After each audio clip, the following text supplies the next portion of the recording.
Proverbs Chapter 1 lays the foundation of wisdom, teaching us that the fear of the Lord is the beginning of knowledge. It warns against ignoring wise counsel and reveals the dangers of walking with the foolish. The chapter emphasizes listening to instruction, avoiding the path of sinners, and seeking wisdom as a safeguard for life. It teaches us to honor God by embracing His discipline and turning from prideful ways. In Proverbs Chapter 2, we build upon this understanding by actively pursuing wisdom. The focus shifts to seeking insight like hidden treasure and applying our hearts to understanding. Here, wisdom becomes a guide that leads to moral integrity, protection from evil, and the joy of God's direction. We learn that wisdom guards our path, delivers us from harmful influences, and leads to righteousness and peace. Together, these chapters show us that wisdom requires both a heart ready to listen and a life ready to act. To apply Proverbs 1 to Proverbs 2, we move from hearing wisdom to passionately seeking and living it daily. By doing so, we align with God's plan, ensuring protection, purpose, and lasting success.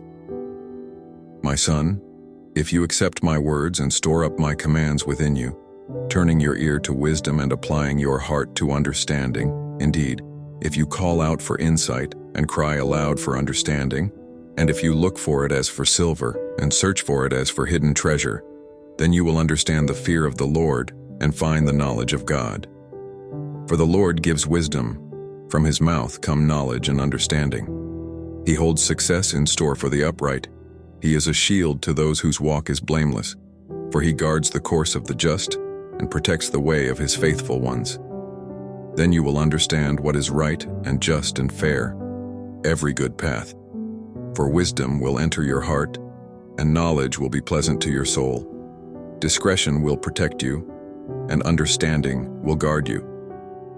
Wisdom will save you from the ways of wicked men, from men whose words are perverse, who have left the straight paths to walk in dark ways, who delight in doing wrong and rejoice in the perverseness of evil, whose paths are crooked and who are devious in their ways.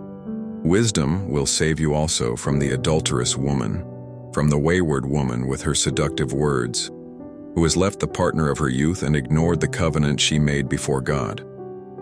Surely her house leads down to death and her paths to the spirits of the dead. None who go to her return or attain the paths of life. Thus you will walk in the ways of the good and keep to the paths of the righteous. For the upright will live in the land, and the blameless will remain in it. But the wicked will be cut off from the land, and the unfaithful will be torn from it. Amen.